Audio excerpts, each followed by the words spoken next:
해를 마치려는 우리에게 하나님께서 다시 한 번 더 기회를 주셔서 2020년이 밝아오니 얼마나 감사한 일입니까?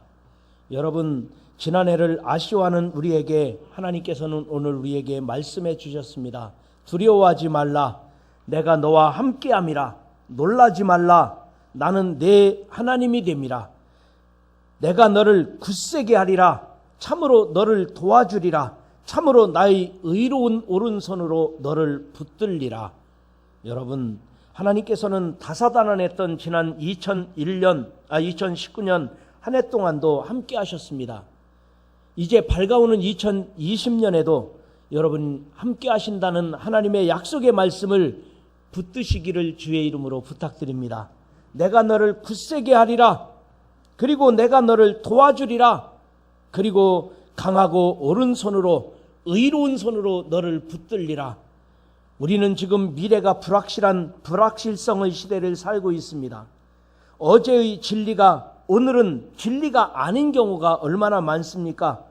어제는 소중한 가치가 있었던 것이 오늘은 오히려 외면당하는 일들이 얼마나 많습니까? 어제는 친구였는데 오늘은 원수가 된 사람들도 얼마나 많이 있겠습니까? 이런 세상에서 영원히 변하지 않는 분 한 분이 있다면 그분이 바로 하나님이심을 믿으시기 바랍니다. 하나님의 말씀은 세상이 아무리 변해도 말씀은 변할 수가 없는 것입니다. 2000년 전에 읽었던 하나님의 말씀인 성경이 오늘날 우리들이 또 읽어도 그 말씀은 영원한 진리임을 믿으시기를 바랍니다. 그렇다면 그 하나님께서 그 하나님의 말씀 가운데서 오늘 우리에게 뭐라고 하시는지 먼저 첫 번째로 다정하게 부르시는 하나님의 음성을 들으시기 바랍니다. 여러분도 하나님의 음성이 들리십니까? 하나님의 음성이 여러분 안에 오늘 2019년을 마치려는 여러분 가운데 그리고 2020년을 맞이하려는 여러분 가운데 주의 음성이 들려지기를 주의 이름으로 축원합니다. 하나님은 중요할 때 하나님께서는 사랑하는 자녀들에게 주로 부르셨습니다. 갈대아 우르에서 아브라함을 부르셨습니다. 아브라함아, 너는 젖과 꿀이 흐르는 가나안 땅으로 가라. 가나안 땅으로 가라고 하나님이 부르셨습니다. 호렙산에서 모세를 부르신 하나님께서 모세야 내 백성 이스라엘을 구원하라. 너는 애굽으로 가서 바로에게 서라. 그리고 내 백성을 위로하고 내 백성을 구원하라고 모세를 호렙산에서 부르셨습니다. 성전에서 자고 있던 사무엘을 부르셔서 나시린으로서 그리고 선지자로서 사명을 감당할 수 있도록 하셨습니다. 여러분, 인간이 하나님의 음성을 듣는다면 얼마나 좋겠습니까? 하나님께서 나를 부르셨다면 이것이 얼마나 큰 은혜고 축복이겠습니까? 그런데 오늘 본문 말씀 8절에는 하나님께서 오늘 여러분들을 부르고 계심을, 여러분들의 이름을 부르고 있다는 사실을 꼭 믿으시기를 바랍니다. 8절에 이렇게 말합니다. 그러나 나의 종 너 이스라엘아. 여러분을 하나님의 종이라는 것입니다. 내가 택한 야곱아, 하나님이 택하셨다는 것입니다. 나의 벗, 친구라는 거예요. 나의 벗 아브라함의 자손아. 여러분, 이 부르심이 오늘 여러분을 부르시는 하나님의 음성으로 들리시기를 주의 이름으로 축원합니다. 하나님은 나의 종 너 이스라엘아. 오늘날 구원받은 성도들을 말합니다. 그런데 구원받은 성도들은 내가 주님 앞에 겸손하게 섬기기 원합니다. 나는 종된 사명을 감당하기 원합니다. 저는 주의 종입니다. 우리들 스스로가 종된 마음의 자세를 가지고 섬기기를, 봉사하기를 작정한 사람들, 오늘 여러분 하나님 앞에 나와 예배드리는 여러분들을 향하여 나의 종 야곱아, 나의 종 너 이스라엘아, 주님께서 여러분을 부르신 것을 감사히 내가 여기 있습니다. 주님은 나의 하나님이십니다. 이렇게 고백할 수 있기를 주님의 이름으로 축원합니다. 이어서 말하기를 내가 택한 야곱아, 하나님의 축복을 사모하다가 에서와 야곱 있죠. 에서가 원래 장남이었고 야곱은 차남이었어요. 그런데 에서는 탁월한 어떤 나름대로의 탁월한 사냥 능력이나 그리고 부모님으로부터 존경받고 사랑받는 아들이었어요. 거기에 비해서 야곱은 열등했습니다. 그런데 이 야곱이 잘할 수 있는 게 뭐냐? 열심히 하는 거예요. 하나님의 은혜를 사모하는 거예요. 그리고 부모님을 사랑하고 존경하는 마음으로 열심히 있었던 거예요. 나중에는 어떻게 됐어요? 야곱이 장자의 명분을 받게 되는 것입니다. 그래서 하나님은 내가 택한 야곱아 이렇게 말합니다. 그리고 나의 벗 아브라함의 자손아, 여기서 벗이라고 말씀해요. 친구라고 하는 거예요. 여러분, 하나님이 나를 친구라고 하신다면 여러분은 하나님 친구다. 하나님이 내 친구야. 여러분, 이게 얼마나 큰 은혜입니까?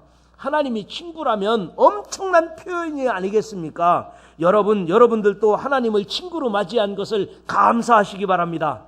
여러분, 우리가 험한 세상에서 살다 보면 두렵고 떨리는 일이 얼마나 많습니까? 그러나 하나님이 친구라고 말씀하시면, 하나님이 내 곁에서 함께 하신다고 말씀하시면, 나의 벗 아브라함의 자손아, 친구라고 말씀하시면 여러분, 안 될 일이 어디 있고 못할 일이 어디 있고 두려울 것이 무엇이 있겠습니까? 지난 한 해를 되돌아보면 우리나라는 국제적으로 위험한 상황에 있었습니다. 군사적으로도 아직까지 불안한 상태에 이르고 있습니다. 오늘 장로님 기도하신 바와 같이 경제적으로도 수많은 사람들이 어려움에 처해 있습니다. 사회적으로도 개인적으로도 어디 시원한 구석이 별로 없는 것 같은 이 세상 속에서 하나님께서 나를 부르셨어요. 아브라함의 자손아, 나의 벗 이스라엘아, 내가 너를 불러 세웠다는 것입니다. 하나님께서 가장 절망적인 상황에서 당신의 사람들을 다정하게 부르신다는 사실을 믿으시기를 바랍니다. 여러분, 아담과 하와가 선악과를 따먹고 절망적인 상황에서 죽을 수밖에 없는 상황에서 무화과나무 잎에 숨었을 때, 아담아 네가 어디 있느냐? 하나님은 그의 이름을 친근하게 불러주셨습니다. 그리고 그에게 사는 길을 열어주셨던 것입니다. 아브라함의 첩이었던 하갈이 이스마엘과 함께 사막으로 광야로 쫓겨났습니다. 물이 없는 사막 가운데서, 광야 생활 가운데서 울부짖고 있을 때 하나님께서는 하갈을 만나 주셨고 하갈에게 다시 한번 기회를 주시는 것을 성경 말씀을 통해서 충분히 들을 수 있었습니다. 한 번은 엘리야가 너무도 이세벨과 아합 왕에게 쫓겨다니다가 로뎀나무 그늘 아래 숨었습니다. 로뎀나무 그늘 아래서 절망적인 상황에서 하나님께 간구하고 기도하는 가운데 하나님께서 엘리야를 부르셔서 엘리야에게 새로운 사명을 주셨던 것입니다. 여러분도 2019년을 마치면서 얼마나 수고가 많으셨습니까? 이 자리에 있기까지 남모르게 눈물을 흘리신 분들도 있을 것이라 생각됩니다. 지난날 쓰라린 가슴에 괴로운 분들도 있을 것입니다. 때로는 포기하고 싶을 때, 때로는 절망적인 상황이 얼마나 많이 있었겠습니까? 그러나 주님께서는 우리를 다시 불러주시고 다시 기회를 주시고 하나님께서 우리들을 다시 한번 승리하는 삶을 약속해 주신 것을 감사하시기 바랍니다. 여러분이 직장 생활하시면서 아니면 가정에서도 나름대로의 어려움이 있었으리라고 생각합니다. 인간관계 속에서 상처를 받고 아니면 여러분 자녀 문제로 아니면 질병의 문제로 마음의 고통을 당하는 사람들이 왜 없었겠습니까? 그러나 주님께서는 오늘 우리에게 말씀하셨습니다. 내가 택한 야곱아, 나의 벗 아브라함의 자손아, 하나님께서 나의 종 이스라엘아 라고 나를 부르시는 것입니다.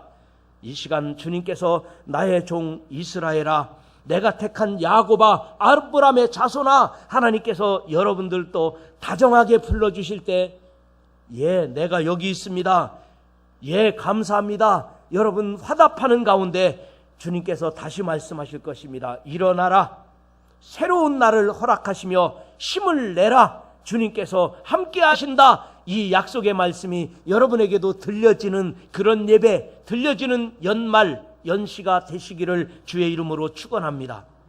그렇다면 두 번째로 나는 하나님의 부르심에, 하나님의 택하심에 아멘 하고 화답한 사람입니다. 저는 여러분들이 한 해를 마치면서 이 두 가지를 좀 생각해 봤으면 좋겠어요. 내가 이 세상에 열심히 살았는가? 인간적으로 최선을 다하고 살았는가? 인간적으로. 아니면 내가 두 번째로는 영적으로 하나님을 갈망하고 하나님을 사랑하는 마음이 간절했는가? 그러나 여러분 생각해 보면 여러분들은 나름대로 열심히들 사셨으리라 생각합니다. 그리고 여러분들은 오늘 주님 앞에 나와 예배드리는 여러분들은 오늘 하나님의 은혜를 갈망하며 하나님 앞에 나오신 여러분들은 나름대로 은혜를 사모하고 하나님의 말씀대로 살려는 몸부림이 여러분 가운데 있으시리라고 생각합니다. 그런데도 부족한 것이 많은 거예요. 지난 한 해를 생각해 보니까 하고 싶은 일도 많았고 해야 될 일도 많았는데 못했어요. 이루지도 못했어요. 너무도 부족했던 것이 많은 거예요. 그리고 내가 왜 이렇지? 내가 너무도 연약해요. 내가 너무 부족해요. 내가 어떤 때는 죄악 가운데 있어 하나님 앞에 이거는 죄일 거야. 이런 것들이 너무 많아요. 세상적으로도. 그런데 하나님 앞에서는 어떨까요? 하나님 앞에서도 부끄러운 게 너무 많아요. 너무도 연약한 것이 많아요. 그럼에도 불구하고 하나님께서는 우리를 불러주시고 하나님께서는 나를 세워주셔서 오늘까지 아무 탈 없이 이렇게 하나님 앞에 나와 예배드릴 수 있는 것 감사하시기를 주의 이름으로 부탁드립니다. 여러분, 저는 언젠가 우리 성도님들에게 꼭 제가 좀 저에 대한 이야기를 한 가지 꼭 하고 싶은 얘기가 있었는데 쉽게 말이 안 나오더라고요. 꼭 좀 한 가지 부탁하고 싶은 것이 제 개인적인 문제지만 꼭 말씀을 드리고 싶은 것이 있었는데 말씀드리기가 조금 그렇고 또 잘 안 되더라고요. 근데 오늘 일부 예배를 드리는데 오늘 일부 예배 13명이 모였습니다. 근데 일부 예배 나오시는 분들은 왠지 좀 부담 없이 얘기해도 서로 기도해 주실 것 같은 생각이 들어서 일부 예배 13명이 모여 예배 드렸는데 일부 예배 시간에 제가 생각도 없이 그냥 쭉 얘기를 했어요. 한 김에 2부 예배 때도 말씀을 드렸고 오늘 3부 예배에도 말씀을 드리는데 제가 기도 제목 한 가지 부탁드리는 것이 있어요. 제가 아무리 생각해도 뭐를 좀 부탁하고 싶으냐면은 성경을 읽으면서 설교를 하면서 실수할 때가 많아요. 저 기도 많이 합니다. 하나님 실수하지 않게 하시고 하나님의 말씀을 잘 전할 수 있게 하시고 영감 있는 예배, 성령 충만한 예배를 드리게 해주십시오. 그렇게 기도하는데도 또 실수하고 이번 크리스마스 날도 영 마음이 안 드는 거예요. 제가 스스로가 설교하고 나서도. 그래서 제가 기도할 수 있는 분에게 제가 마음이 좀 안 좋다. 크리스마스 설교는 정말 예수님 탄생을 더 확신 있게 성령 충만하게 전했으면 좋겠는데 잘 안 되는 것 같은. 아이고 목사님, 교인들은 다 은혜 받았는데 왜 그러세요? 그러더라고요. 근데 제가 하루에 한 번 저녁 9시 뉴스를 듣거든요. 9시 뉴스를 보면서 앵커가 뉴스 진행하는 것을 잘 봐요. 근데 실수를 잘 안 하더라고. 9시 뉴스 앵커가 실수를 안 하는데, 아니 저 젊은 애들이 저 뉴스 진행하는 기자들이나 아나운서가 반석교회 담임 목사보다도 더 잘한단 말이야. 내가 더 잘하는 줄 알았는데, 예, 그런 생각이 진짜 실수하는 일이 별로 없더라고. 물론 있겠지만은 실수를 안 하는 거예요. 그래서 제가 하나님께, 하나님, 아니 세상 뉴스를 진행하는 9시 뉴스 앵커가 실수도 안 하고 잘하는데 나는 하나님의 종이 아닙니까? 나는 반석교회 담임 목사가 아닙니까? 어떻게 내가 실수하겠습니까? 하나님 지혜를 주세요. 영감을 주세요. 성령 충만하게 하세요. 그런데도 또 마음이 안 드는 거예요. 아, 이거는 교인들한테 부탁해야 되겠다. 여러분 기도할 때 저를 위해서 기도하시는 줄 믿습니다. 기도할 때마다 우리 목사님 성령 충만하게 해주세요. 성령의 인도하심으로 설교도 하시고 성경도 읽으시고 그리고 하나님의 생명의 말씀을 전할 수 있게 해달라고 여러분 저를 위해서 꼭 기도해 주시기를 주님의 이름으로 부탁드립니다. 그런데 여러분 오늘 성경 말씀을 읽으면서 보니까요, 내가 하나님 앞에 부족한데도 하나님은 쓰시는 거예요. 내가 연약한데도 하나님께서는 주의 종으로 삼으시는 거예요. 내가 죄악 가운데 정말 많은 죄가 있는데도 여러분들을 불러서 하나님의 자녀로 삼으신 거예요. 이게 얼마나 큰 은혜입니까? 이걸 생각하면 내가 실수하는데도 하나님은 용서하여 주시고, 내가 죄 가운데 있는데도 죄를 나무라지 않으시고, 내가 실수하는데도, 내가 부족한데도 하나님께서 쓰시는 것에 대하여 너무도 감사한 거예요. 저만 그런가요? 여러분들 한 사람 한 사람 뜯어놓고 보면요, 문제없는 사람 없어요. 여러분 한 사람 한 사람 털어놓고 보면요, 먼지 없는 사람 없어요. 그래서 저는 오늘 9절에 보니까 이렇게 말합니다. 내가 땅 끝에서부터 너를 붙들며, 땅 끝에서는 뭐예요? 흠이진 곳에, 소외된 곳에, 거기서부터 너를 붙들어 세웠다는 거예요. 내가 부족한 가운데서도, 내가 죄악 가운데 있는데도 불구하고 내가 연약한 가운데서 너를 붙들어 세웠다는 거예요. 땅 모퉁이에서부터 너를 부르고 내게 이르기를 너는 나의 종이라. 내가 너를 택하고 싫어하여 버리지 아니하였도다. 여러분, 이 말씀이 저에게만 주어진 말씀이겠습니까? 여러분에게도 주어진 말씀이심을 믿으시기를 바랍니다. 여러분은 정말 죄가 많은 사람도 있을 거예요. 여러분들은 연약한 사람도 있을 거예요. 여러분들은 흠이 많아요. 약점이 너무 많아요. 부족한 것이 너무 많아요. 그럼에도 불구하고 내가 너를 택하여 불렀나니 너는 내 종이라. 내가 너를 싫어서 버리지 아니하였나니 너는 내 것이니라. 하나님께서 여러분을 부르신 것을 감사하시기를 주의 이름으로 축원합니다. 내가 땅 끝에서부터 너를 붙들어 위험한 상황에서도 너를 보호하고 땅 모퉁이에서부터 너를 부르고 가장 비천한 자리에 있다 할지라도 여러분들을 세워주신 것을 감사하시기 바랍니다. 왜 그렇습니까? 너는 내 백성이라. 너는 내 종이기 때문이라는 것입니다. 하나님이 택하여 세워주셨기 때문에 내가 너를 싫어 버리지 아니하였느니라. 여러분, 예수 믿는 사람들은 부족하지만, 연약하지만 그 가운데서도 좀 얼굴에 웃음이 있어야 돼요. 미소가 있어야 돼요. 억지로라도 좀 웃으세요. 예수 믿는 사람 돼가지고 웃지도 않고 다니면 예수 안 믿는 줄 알아요. 여러분, 우리 교인 중에 누가 카페를 차렸는데, 카페를 차려놓고요, 손님 오시면 손님 맞을 준비를 하느라고 거울을 세워놓고 웃는 연습을 계속 했대요. 그래서 여기가 굳었대요. 계속 웃어가지고. 여러분, 카페를 차리고 손님 맞이하는데도 그렇게 연습을 하고 여기가 굳을 만큼 웃었다는데 우리는 구원받았는데도 안 웃겠습니까? 하나님이 나에게 친구라고 하는데도 웃지 않겠습니까? 어떤 사람은 슈퍼마켓을 차렸어요. 슈퍼마켓을 차리고 나서 사장님이잖아요. 슈퍼마켓 사장님이 되니까요, 책임감이 직장 다닐 때보다 더 오더라는 거예요. 그럼 뭐 해야 되겠어요?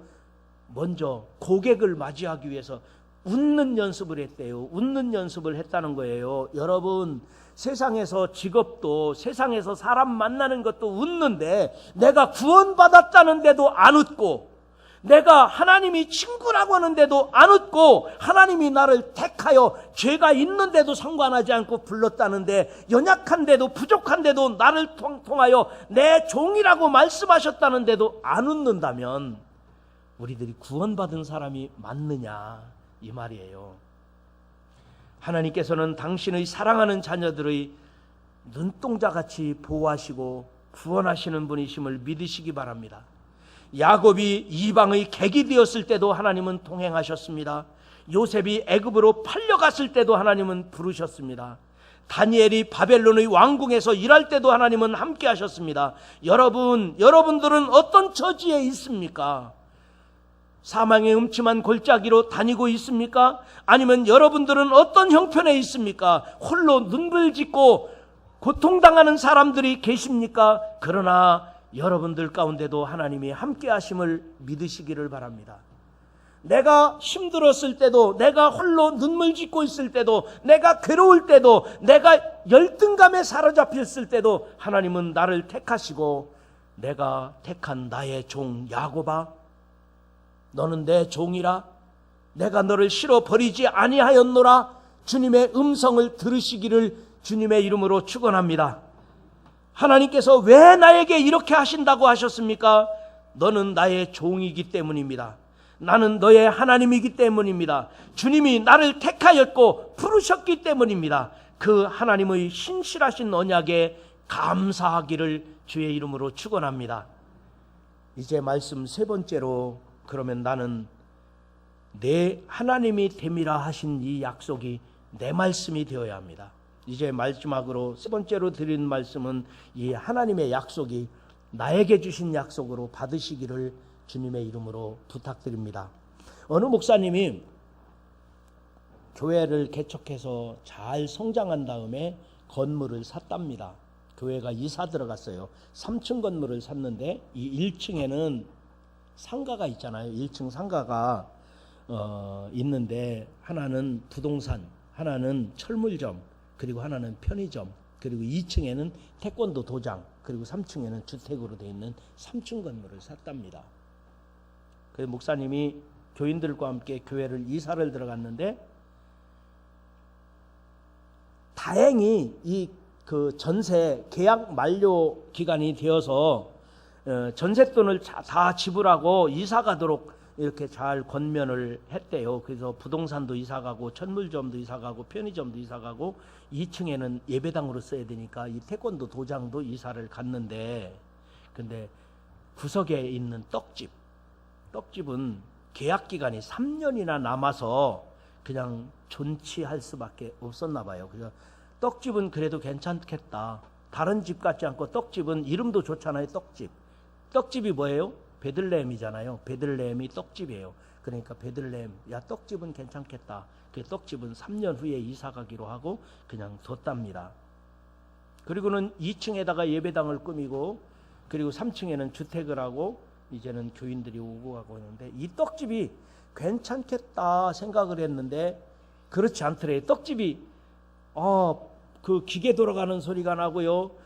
새벽 기도 시간이고 그 시간이 딱 맞네. 새벽 기도 시간만 되면 떡집에서요 기계 돌아가죠. 쿵쿵쿵 그거 뭐 떡을 막 하는 소리 나죠. 빠수는 소리가 나죠. 그리고는 김이 또 막 나고, 그러니까 이 떡집이 안 되겠다. 그래서 목사님 마음이, 야 떡집이 좀 망했으면 좋겠다. 떡집이 좀 안 됐으면 좋겠다. 떡집을 어떻게 하면 좋겠지? 늘 그러다가 심술궂은 생각이 나더래요. 그래서 교회 현관 앞에다가 떡집 옆이죠. 그래서 성경 구절 하나를 써붙였대요. 마태복음 4장 4절. 사람이 떡으로만 살 것이 아니요 하나님의 말씀으로 사느니라. 떡집 옆에다가, 그게 교회 현관 옆에다가 목사님이 심술궂은 생각이 들어서 그래서 썼는데, 사람들이 오고 가면서, 떡집에 오고 가면서 사람이 떡으로만 살 것이 아니라 하나님의 말씀으로 사느니라. 마태복음 4장 4절이 딱 걸려 있잖아요. 그런데 어느 날 이 떡집 주인 아주머니가 교회를 오셨다는 거예요. 교회를 오셔서 하시는 말씀이, 그동안 교회에서 선처해 주셔서 고맙습니다. 교회가 들어오니 떡집이 더 잘 돼서 감사합니다. 교인들을 보니 다 천사 같아요. 오고 가는 사람들이 어쩌면 그렇게 천사 같은지 몰라요. 그래서 나도 이제 교회를 다니려고 합니다. 그래서 등록을 했대요. 그 떡집 주인 아주머니가 교인으로 등록을 하고 나서부터는 목사님이 마음이 달라지더래요. 변덕스러운가요? 이상하게 기계 돌아가는 소리가 찬송 소리 같고, 그 다음부터는 이 떡집 주인 아주머니가 교회 등록하고 교인이 되고 나니까 떡집 기계 돌아가는 소리가 안 들리면, 쿵쿵 소리가 새벽에 안 들리면 이거 잘못됐나? 아니 교회 떡집 우리 교인이 잘 안 되나? 걱정이 돼가지고요. 늘 목사님의 마음이 그러시더라는 거예요. 야, 목사가 돼가지고 이렇게 요사스러운가? 이렇게 변덕스러운가? 그래서 하나님께 기도했대요. 하나님, 내가 주의 종인데, 주의 종은 우리 교인들만을 위한 주의 종이 아니라 이 지역사회 많은 영혼들을 위하여 기도하라고 나를 세우셨는데, 내가 이렇게 요사스러워서, 내가 이렇게 변덕스러워서 내 교인이 됐다고 기계 돌아가는 소리가 찬송 소리로 들리고, 그 사람이 등록하기 전에는 그 방앗간 떡집 이거 어떻게 내보내느냐 이렇게 미움이 있었는데, 내 마음이 이렇게 변했으니 하나님 어쩌면 좋습니까? 기도하는데 하나님께서 응답하시기를, 야 하나님은 나도 그렇다 그러시더래요. 하나님은 나도 그렇다 그러셨다는 거예요. 여러분, 하나님께서는 당신의 사랑하는 자녀들을 당신의 백성들을, 예수 믿는 나를, 예배드리는 나를 특별하게 대해주시는 하나님이심을 믿으시기를 바랍니다. 내가 부족한데도 하나님은 부족하다고 않으시고, 내가 죄악 가운데 있는데도 내 죄를 덮어주시고, 내가 연약한데도 하나님께서 강하신 오른팔로 붙잡아 주신다고 하셨고, 왜 그렇다고요? 내가 택함을 받고 부름받았기 때문에 그래요. 하나님의 친구요, 하나님의 자녀요, 하나님의 백성이기 때문에 그런 거예요. 우리말 속에 인지상정이란 말이 있잖아요. 사람들은 원래 그래요. 근데 그 사람들의 마음속에 그게 있는 것은 하나님의 형상이 내 안에 있기 때문에 하나님도 마찬가지라는 거예요. 하나님께서는 내가 부족한데도 나를 채워주시고, 내가 약점이 있는데도 덮어주시고, 내가 하나님의 자녀이기 때문에 나를 세워주셨으니, 하나님은 우리들을 잘되게 하시고 부흥하게 하시고 강하게 하시고 은혜롭게 하실 것을 믿으시기를 바랍니다. 그래서 오늘 10절에 말씀하셨습니다. 두려워하지 말라. 내가 너와 함께함이라. 놀라지 말라. 나는 네 하나님이 됨이라. 내가 너를 굳세게 하리라. 참으로 너를 도와주리라. 참으로 나의 의로운 오른손으로 너를 붙들리라. 우리는 예수 믿고 큰 은혜 받았습니다. 이 말씀이 여러분에게 주시는 말씀으로 믿으시기를 바랍니다. 하나님이 여러분과 함께 하신다는 이 말씀이 믿어지면 아멘 하시기 바랍니다. 2020년에도 하나님께서 나와 함께 하신다고 하는 확신이 생기면 아멘 하시기 바랍니다. 하나님은 나를 하나님의 자녀로 삼으시고 친구로 삼으시고, 내가 너를 불러 너를 싫어하지 아니하고, 너를 죄가 있어도 연약해도 실수를 하더라도 너는 내 것이라, 나의 종이라고 주님은 불러주신 것을 믿으시기를 바랍니다. 여러분 2020년 살아가시면서 혹시 부자 되더라도 형통하더라도 놀라지 말고 두려워하지 마시기 바랍니다. 하나님이 그렇게 세워주시기를 주의 이름으로 축원합니다. 여러분, 우리 반석교회가 2020년 크게 부흥되더라도 놀라지 말고 두려워하지 마시기 바랍니다. 하나님의 약속이 이루어짐을 믿으시기를 바랍니다. 여러분, 오늘 주님께서 말씀하셨습니다. 하나님께서 주시는 은혜, 하나님께서 주시는 축복, 기뻐하시고 기대하시고 찬양하시고 감사하시기를 주의 이름으로 축원합니다. 그래서 11절에도 믿는 자들을 괴롭히는 원수들이 어떻게 명하는가 보십시오. 11절에 믿는 자를 괴롭히는 원수들이 멸망을 선포하셨는데, 보라 내게 노하던 자들이 수치와 욕을 당할 것이요, 너와 다투는 자들이 아무것도 아닌 것 같이 될 것이며 멸망할 것이라. 그리고 12절에도 네가 찾아도 너와 싸우던 자들을 만나지 못할 것이요, 너를 치는 자들은 아무것도 아닌 것 같고 허무한 것 같이 되리니. 나를 향하신 하나님의 사랑은 일방적입니다.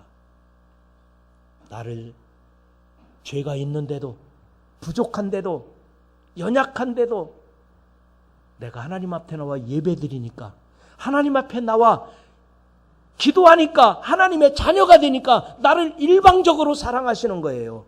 이 사랑이 2020년에 여러분 가운데, 여러분 가정 가운데 충만하게 있으시기를 주님의 이름으로 축원합니다. 이제 말씀을 마치겠습니다. 오늘 13절입니다. 이는 나 여호와 너희 하나님이 내 오른손을 붙들고 내게 이르기를 두려워하지 말라, 내가 너를 도우리라 할 것임이니라. 지난 2019년도 하나님이 도우시고 인도하셨습니다. 그래서 무탈하게 지내왔습니다. 대가 없이, 큰 과오 없이 보냈습니다. 이제 2020년도 여러분과 여러분의 가정과 우리 반석교회와 함께 하시는 주님께 감사하며 행복한 인생 살아갈 수 있기를 주님의 이름으로 축원합니다.